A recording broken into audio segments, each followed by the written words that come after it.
Setiap malam adalah panggung bagi banyak kisah yang tidak terucapkan di jalanan-jalanan sepi. Beberapa di antaranya hanya mitos, desas-desus yang menyebar dari mulut ke mulut. Namun, ada pula yang tersimpan rapat dalam ingatan mereka yang pernah mengalaminya. Ini adalah kisah tentang Bram, seorang pekerja lepas yang sering pulang larut malam, membelah kegelapan dengan motor kesayangannya. Bram adalah tipikal orang kota, logis, dan tidak mudah percaya hal-hal mistis. Baginya, jalanan sepi hanyalah jalanan yang kurang penerangan dan bisikan angin hanyalah suara alam. Namun, di sebuah ruas jalan tertentu yang dikenal angker oleh penduduk setempat, sebuah jalur memanjang yang dikelilingi hutan karet tua, jauh dari lampu-lampu kota. Bram akan menghadapi kenyataan pahit. Ia akan belajar bahwa ada beberapa perjalanan yang tidak boleh dilakukan sendirian, dan ada beberapa penumpang yang begitu mereka naik, tidak akan pernah turun. Malam itu, kepercayaan logisnya akan diuji, dan ia akan menemukan bahwa di balik kesunyian malam ada teror yang jauh melampaui akal sehat, menunggu untuk menumpang pulang. Malam itu, jarum jam pada dashboard motor Bram menunjukkan pukul 12:04. Udara malam yang dingin mulai menusuk kulitnya. Namun rasa kantuknya terkalahkan oleh keinginan kuat untuk segera tiba di rumah dan beristirahat. Ia baru saja menyelesaikan proyek desain grafis yang membuatnya lembur hingga larut, menyisakan kelelahan yang mendalam. Bram memacu motornya dengan kecepatan sedang di jalanan yang sudah sangat sepi, hampir tanpa kendaraan lain. Hanya ada suara deru mesin motornya yang konstan memecah keheningan yang mencekam. Setelah melewati jembatan kecil yang menandai batas kota, jalanan yang ia lalui semakin gelap gulita. Di sisi kanan dan kiri hanya berupa hamparan hutan karet yang rimbun dengan pohon-pohon menjulang tinggi yang siluetnya tampak menyeramkan di bawah cahaya rembulan samar yang tertutup awan. Lampu jalan pun semakin jarang, membuat pandangannya terbatas pada sorot lampu motornya saja, seolah ia sedang menembus sebuah terowongan kegelapan. Tiba-tiba, di tengah kegelapan yang pekat, mata Bram menangkap sebuah siluet di pinggir jalan. Semakin dekat ia melaju, siluet itu semakin jelas terlihat.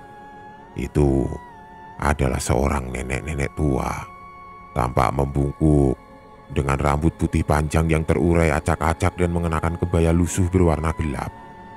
Ia tampak berdiri di pinggir jalan, mengangkat tangan kanannya tinggi-tinggi, melambai-lambai seolah meminta tumpangan. Bram sempat ragu. Jalanan ini sangat sepi, dan pukul 12 malam bukanlah waktu yang lazim bagi seorang nenek-nenek untuk berada di luar, apalagi sendirian di tempat yang begitu terpencil. Sebuah pikiran aneh sempat terlintas, namun rasa iba mengalahkan keraguannya. Kasihan, pikirnya, mungkin tersesat atau butuh bantuan darurat. Ia perlahan mengurangi kecepatan motornya lalu berhenti tepat di samping nenek itu. "Mau kemana, Nek?" tanya Bram mencoba bersikap ramah, meskipun ada sedikit kecanggungan dalam suaranya. Nenek itu perlahan mengangkat wajahnya. Matanya terlihat tekung dan gelap, namun sorotnya tajam menusuk. Sebuah senyuman tipis terukir di bibirnya yang pucat memperlihatkan gigi-gigi yang menghitam dan ompong di beberapa bagian. "Nak, mau ke desa depan," jawab nenek itu. Suaranya serak dan sangat pelan, nyaris tidak terdengar seperti bisikan angin malam. "Bisa tolong Simbah diantar?" Bram mengangguk. "Baik, Nek, mari naik."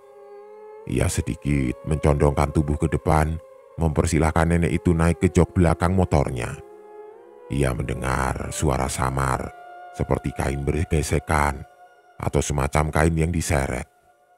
Ia merasa motornya sedikit merendah seolah ada yang naik ke belakang, namun bobotnya terasa aneh, sangat ringan. Seperti tidak ada orang sama sekali yang membonceng. "Terima kasih, Nak," bisik nenek itu. Suaranya kini terdengar sangat dekat tepat di belakang telinga Bram, membuat bulu kuduknya meremang. Sebuah perasaan dingin tiba-tiba merayap di punggungnya meskipun ia berusaha mengabaikannya. Perjalanan yang baru saja dimulai ini akan jauh lebih panjang dan mengerikan dari yang pernah ia bayangkan. Bram kembali memacu motornya. Meskipun ia merasa ada yang duduk di belakangnya, bobotnya terasa sangat ringan, nyaris tidak ada. Ini terasa aneh, sangat tidak wajar untuk ukuran tubuh manusia, bahkan untuk seorang nenek tua sekalipun. Ia mencoba mengabaikan keanehan itu, berpikir mungkin nenek itu memang sangat kurus atau ringan karena usianya. Udara malam terasa semakin dingin dan entah mengapa ia merasakan bulu kuduknya meremang. Sebuah firasat tidak nyaman mulai menyelimuti dirinya. Ia terus melaju, membelah kegelapan hutan karet yang semakin pekat. Suasana di sekelilingnya begitu sunyi, hanya ada suara deru motornya yang memecah keheningan absolut. Bahkan bisikan angin di antara dedaunan pohon karet yang tinggi pun terdengar seperti desahan panjang yang pilu, menciptakan suasana yang mencekam. Bram mencoba fokus pada jalan di depan, namun perasaannya semakin tidak enak. Tiba-tiba, sebuah perasaan aneh yang tidak bisa ia jelaskan menyerang Bram.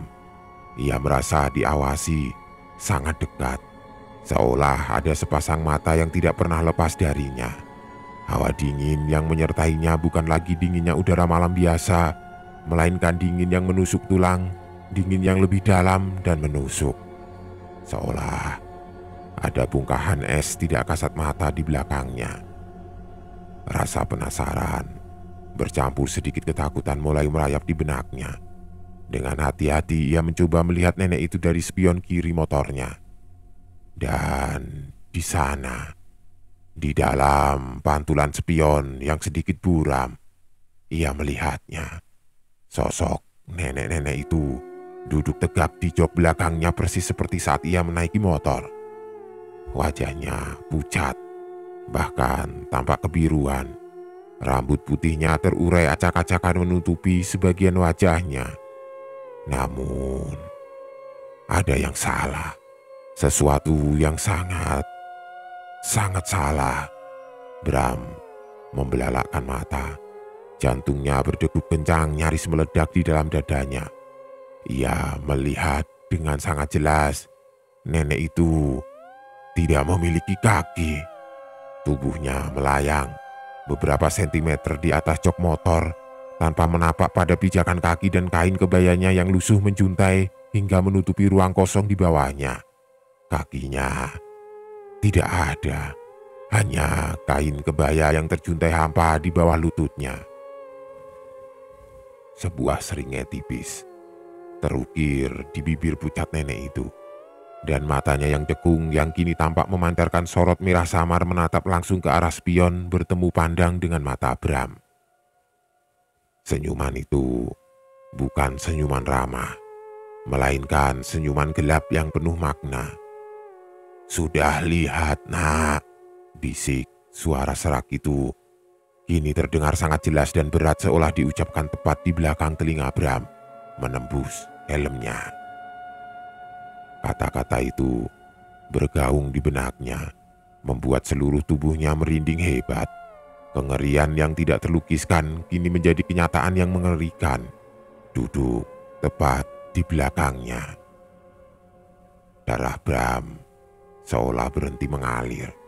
Seluruh tubuhnya mendadak kaku, seperti disambar petir. Tidak mampu bergerak sedikit pun. Nafasnya tercekat di tenggorokan. dan ia mencoba berteriak, namun suaranya hanya berupa rangan tertahan yang menyakitkan. Perutnya bergejolak, ingin muntah, karena kengerian yang tidak terlukiskan kini menjadi kenyataan yang mengerikan duduk tepat di belakangnya. Logikanya hancur, berkeping-keping, digantikan oleh ketakutan primal yang menguasai seluruh inderanya. Ia menoleh ke spion lagi, seolah ada kekuatan tidak terlihat yang memaksanya. Nenek itu masih ada di sana melayang tanpa kaki. Sebuah seringai mengerikan terukir kembali di wajahnya yang pucat. Seringai itu semakin lebar, seolah menikmati setiap tetes ketakutan yang mengalir dari tubuh Bram. Mata cekungnya memancarkan sorot merah samar menatap tajam ke arahnya. "Mau kemana, nak?" bisik nenek itu lagi. Suaranya kini terdengar seperti lolongan pilu yang tertahan namun begitu jelas di telinga Bram. "Kita kan sudah di tengah jalan. Temani Simbah ya." Tanpa berpikir panjang, insting bertahan hidup mengambil alih kendali. Dengan seluruh kekuatannya Bram langsung tancap gas sekuat tenaga. Motornya meraung keras, memekakkan telinga di tengah keheningan hutan. Melaju kencang membelah kegelapan malam. Ia tidak peduli lagi akan kecepatan. Tidak peduli apakah motornya akan oleng atau menabrak. Satu-satunya tujuan adalah lari sejauh mungkin dari sosok mengerikan di belakangnya. Namun, semakin cepat ia melaju, semakin ia merasakan hawa dingin yang menusuk di punggungnya. Bobot yang tadi terasa ringan kini seolah semakin menekan, membuat motornya terasa sangat berat dan sulit dikendalikan. Seolah ada beban ribuan kilogram yang menimpanya. Bram melirik spion lagi, dan kengerian itu tidak kunjung hilang. Nenek itu masih ada di sana, tidak tergoyahkan oleh kecepatan motornya yang gila-gilaan. Rambut putihnya yang panjang melambai-lambai di udara, dan senyumnya seolah terpaku di wajahnya mengunci pandangan Bram. "Tidak bisa lari, nak." Suara serak itu kembali terdengar, kali ini terdengar lebih dekat, lebih dalam. Seolah nenek itu sedang membisikkan langsung ke telinganya, menyatu dengan suara deru angin. "Aku sudah ikut denganmu. Kamu tidak sendirian lagi." Bram panik. Ia merasakan jari-jari dingin dan keriput menyentuh pundaknya. Sebuah sentuhan yang membuat seluruh tubuhnya merinding hebat, mengalirkan sensasi dingin hingga ke tulang. Ia tahu, ia harus melakukan sesuatu, apapun itu. Jika tidak, ia akan menjadi bagian dari teror malam itu. Mungkin menjadi penumpang berikutnya di jalanan sepi ini. Dalam keputusasaan, ia melihat secercah cahaya di kejauhan. Sebuah papan petunjuk desa yang samar-samar. Ia harus mencapai ke sana. Ia harus mencari tempat yang ada kehidupan, ada orang lain. Ini adalah satu-satunya kesempatannya untuk melarikan diri dari cengkraman penumpang tanpa kaki itu. Bram memacu motornya tanpa henti. Dengan mata yang terus menatap jalan di depan, sesekali melirik spion memastikan nenek itu masih ada di sana dan selalu ada. Setiap kali ia melirik, sosok pucat tanpa kaki itu akan balas menatap. Seringainya semakin dalam. Ia tidak tahu berapa lama ia melaju dalam kepanikan itu. Setiap detik terasa seperti keabadian. Keringat dingin membanjiri seluruh tubuhnya, bercampur dengan air mata ketakutan yang mengalir di pipinya. Perpaduan rasa dingin dan panas yang memualkan. Akhirnya, di tengah kegelapan yang mulai sedikit tersingkap, ia melihat secercah harapan. Di kejauhan, lampu-lampu redup mulai terlihat. Semakin dekat, cahaya itu membentuk garis-garis rumah. Ia telah tiba di gerbang desa. Meskipun sudah sangat larut, Ia melihat beberapa siluet warga yang tampaknya baru saja pulang dari ronda malam atau mungkin tengah bersiap untuk sholat subuh. Bram tahu, ini adalah satu-satunya kesempatannya. Ia harus memanfaatkan keramaian yang samar ini. Tepat saat motornya melewati gerbang desa, Bram langsung membanting motornya ke samping jalan. Motor itu oleng. Ban belakangnya berdecit keras di aspal, lalu terjatuh ke samping dengan suara brak yang memecah keheningan. Tanpa mempedulikan luka-luka lecet yang mungkin timbul di tubuhnya akibat jatuh, ia segera melompat dari motor, menjauh sejauh mungkin dari jok belakang. Nafasnya terengah-engah, dadanya naik turun dengan cepat mencoba mengisi paru-parunya dengan udara. Dengan ketakutan yang mencekik, ia segera menoleh ke belakang ke arah jok motor yang kini tergeletak di tanah. Kosong. Sosok nenek itu sudah tidak ada. Rasa lega yang luar biasa membanjiri Bram, bercampur dengan kelelahan mental yang amat sangat. Ia memandangi jok motornya yang kosong, lalu kembali menoleh ke belakang, ke arah jalanan gelap hutan karet yang baru saja ia lewati. Tidak ada tanda-tanda kehadiran nenek itu lagi. Ia berhasil lolos dari teror itu. Dia sudah pergi, bisiknya pada dirinya sendiri. Suaranya parau dan gemetar. Namun, di tengah rasa lega itu, ia merasakan sesuatu yang aneh. Sebuah bau yang sangat kuat tercium di udara lebih pekat dari aroma melati yang biasa ia cium. Ini adalah bau yang jauh lebih busuk. Itu adalah bau tanah basah dan bunga melati yang sangat layu, membusuk, seperti aroma yang keluar dari sebuah makam yang baru digali. Bau itu bukan berasal dari hutan karet. Bau itu berasal dari motornya. Dengan tangan gemetar, Bram mendekati motornya yang tergeletak. Lampu motornya masih menyala memberikan penerangan samar di sekelilingnya. Ia melihat ke jok belakang, tepat di tempat nenek itu duduk. Di sana, di permukaan jok motor yang berwarna hitam terlihat bekas noda gelap yang samar, seperti jejak lumpur kering yang telah mengering. Dan lebih mengerikan, di bawah jok, di bagian pijakan kaki penumpang, ada gumpalan tanah kering yang berceceran, seolah-olah ada yang menjatuhkannya dari kaki yang baru saja menapak dari dalam tanah. Bram menelan ludah, air liurnya terasa pahit. Jadi, dia benar-benar ada, bisiknya, tidak percaya dengan apa yang ia lihat. Bukan mimpi, bukan halusinasi. Ia tahu, nenek itu benar-benar ada, dan ia telah meninggalkan sesuatu sebagai bukti perjalanannya. Sebuah jejak nyata yang tidak bisa disangka lagi. Sebuah bukti yang akan menghantuinya selamanya. Bram tidak pernah lagi melewati jalanan hutan karet itu di malam hari. Ia bahkan memutuskan untuk mencari pekerjaan baru yang tidak mengharuskannya pulang larut. Pengalaman itu telah mengubahnya sepenuhnya. Ia yang dulu skeptis kini menjadi sangat percaya pada hal-hal gaib. Motor kesayangannya yang menjadi saksi bisu kengerian malam itu, akhirnya ia jual. Setiap kali ia melihat motor itu, bayangan nenek tanpa kaki di spion akan melintas di benaknya.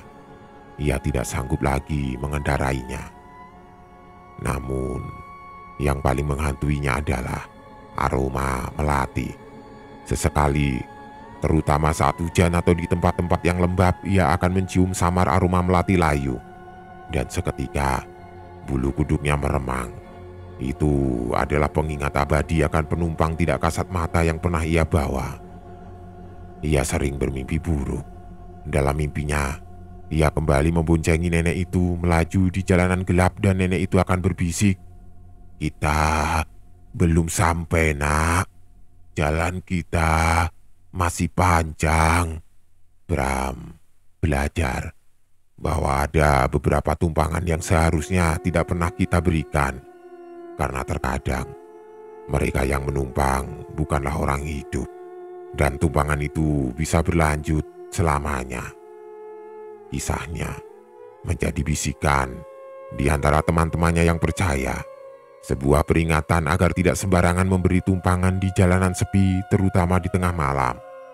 Karena di antara kegelapan, terkadang ada yang menunggu, bukan untuk tumpangan biasa, melainkan untuk sebuah perjalanan terakhir.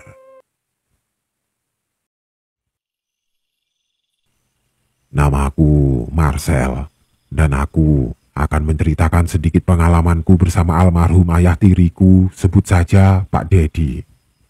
Sewaktu beliau masih hidup, Pak Dedi adalah sosok lelaki yang sangat bertanggung jawab.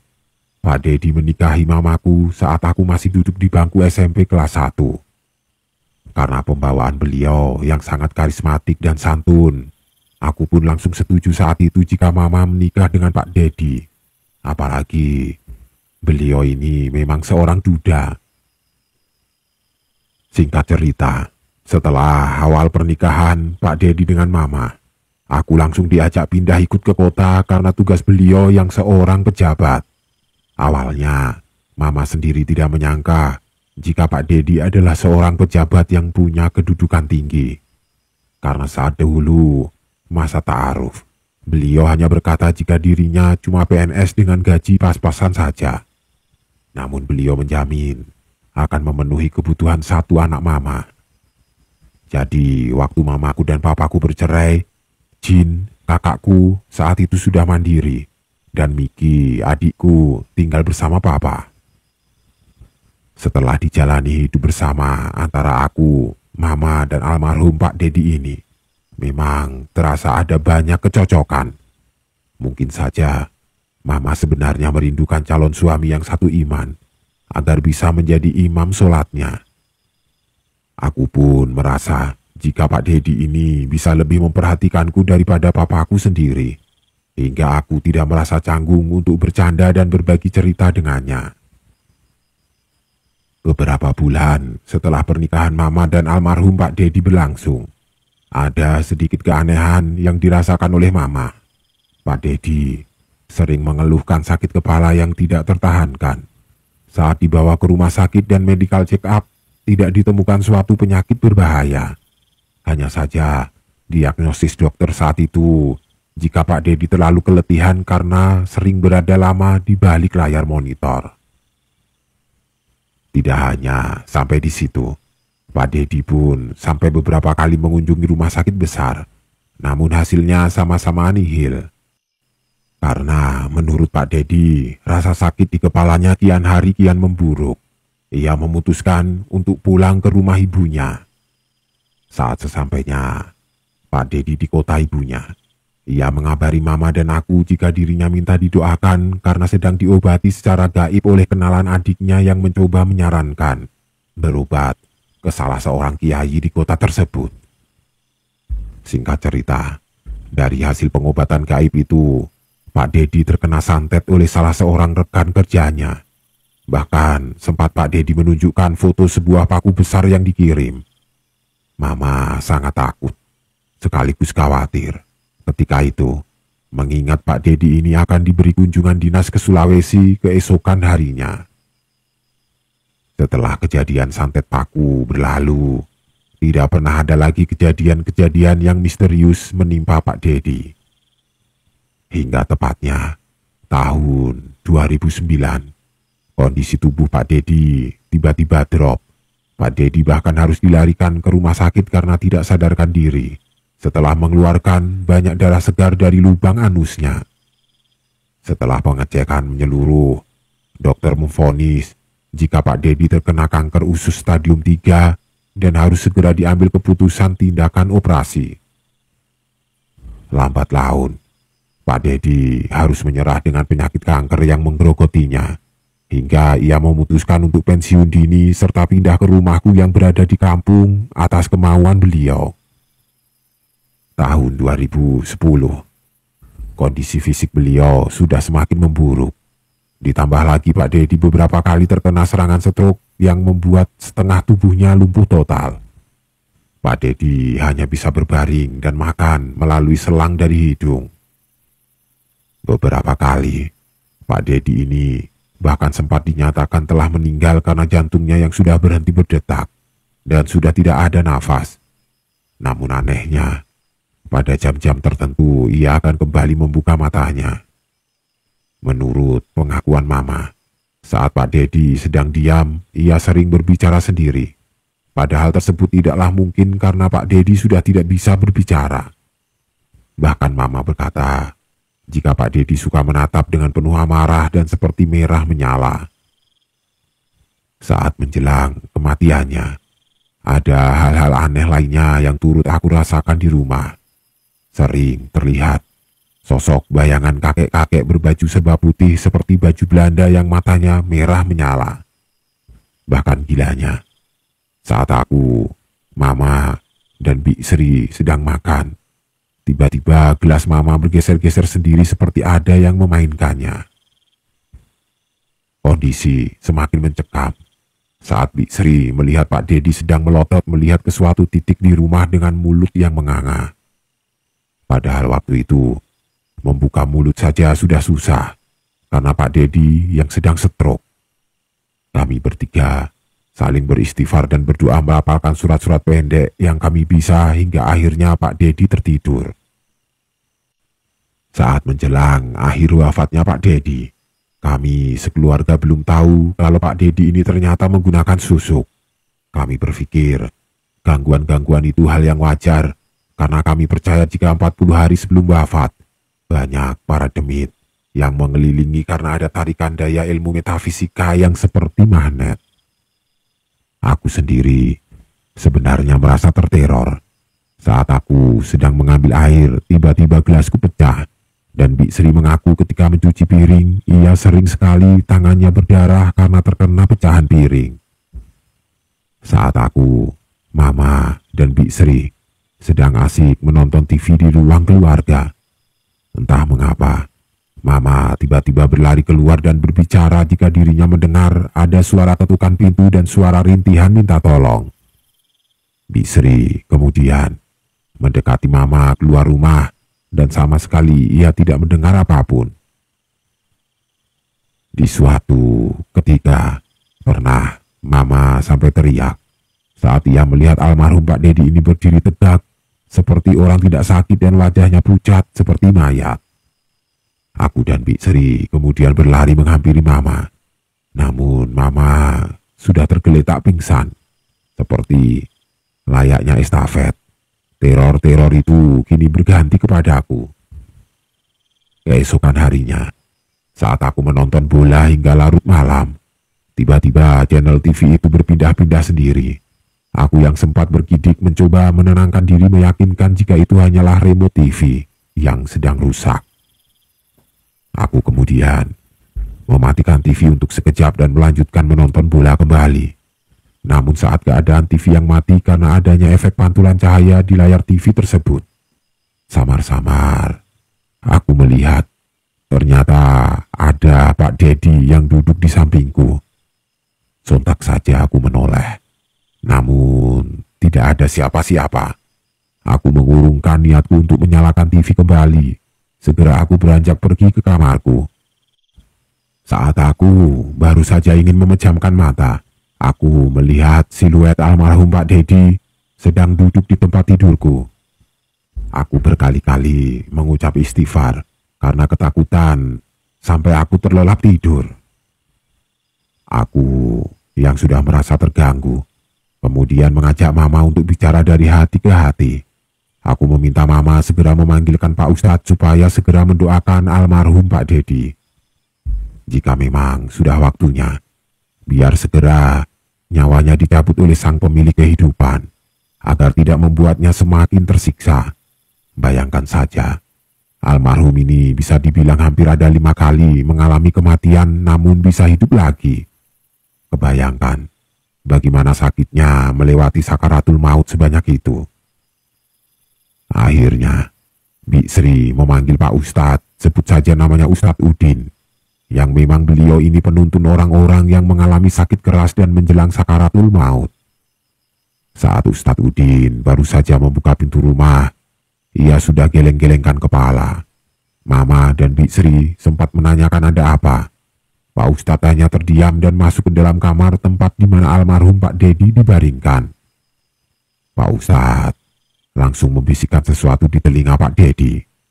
"Assalamualaikum Pak Dedi. Pak Dedi jangan takut. Saya cuma ingin mendoakan Pak Dedi."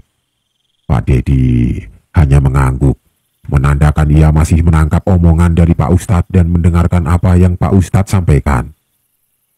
Pak Dedi harus ikhlas ya, jika Tuhan menghendaki untuk mengambil nyawa Bapak, karena Allah lah yang memiliki kuasa atas semua kehidupan makhluk di dunia ini.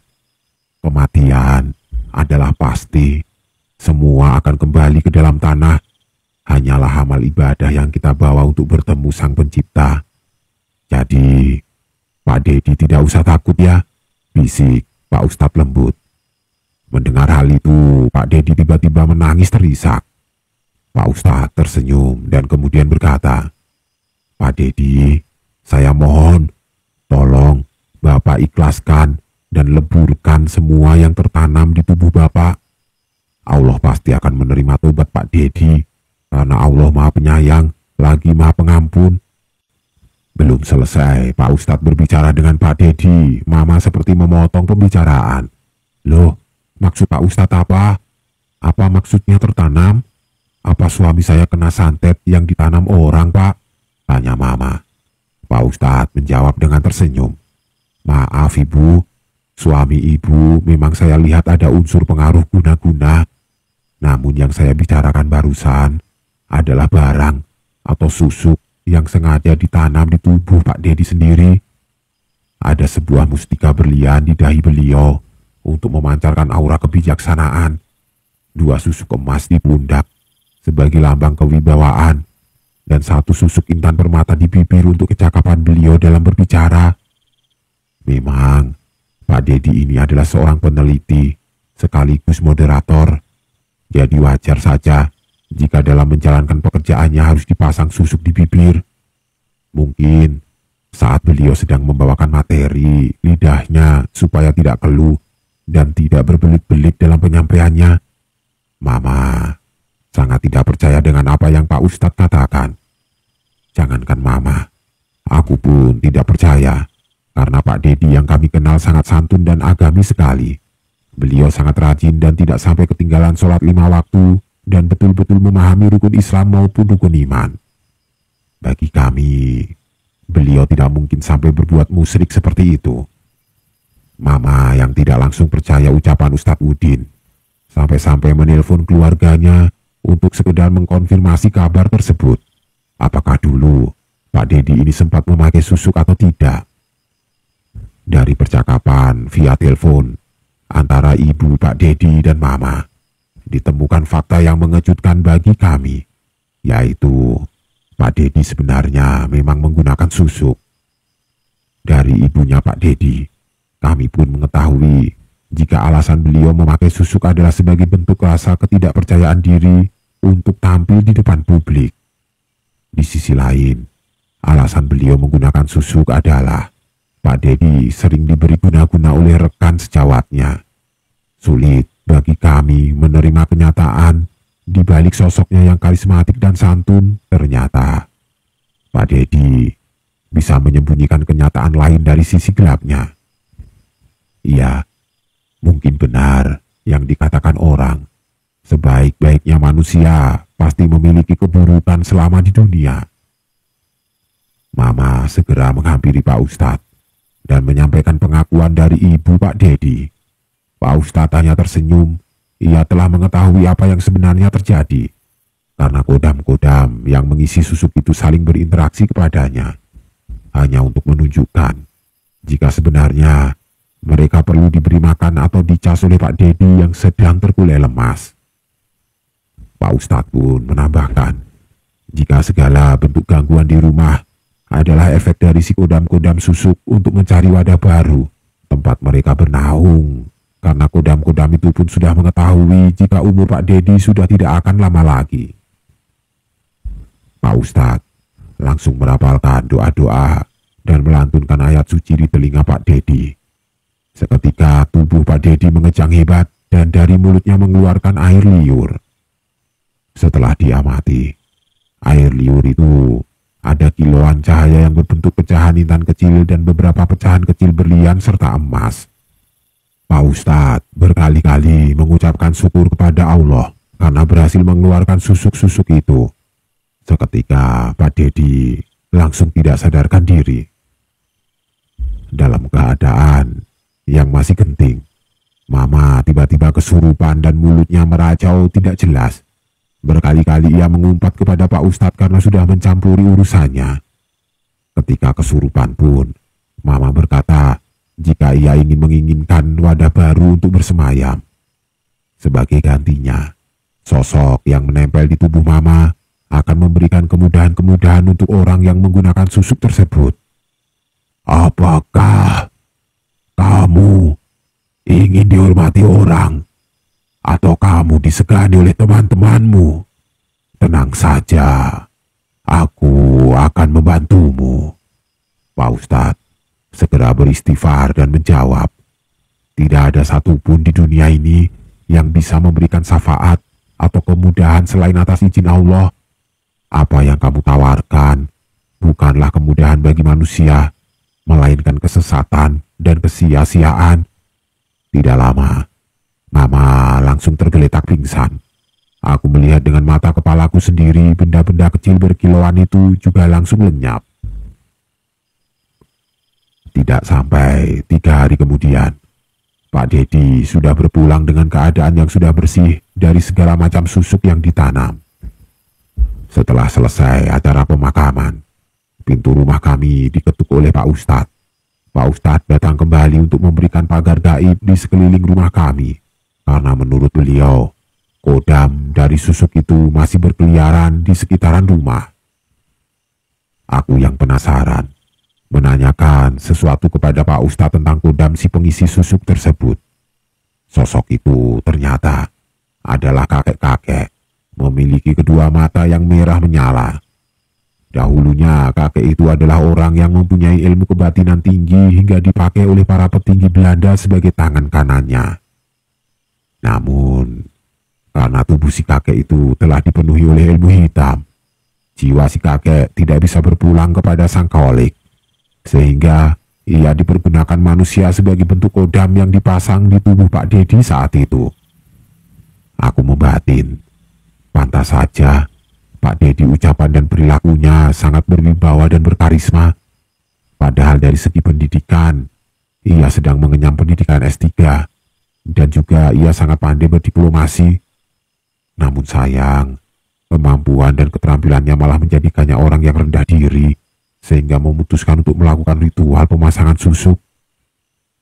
Dari cerita ini, aku pun belajar, jika manusia yang dari luar terlihat sempurna, santun, paham akan ilmu agama dan juga taat beribadah, pasti memiliki sisi gelap di dalam hidupnya.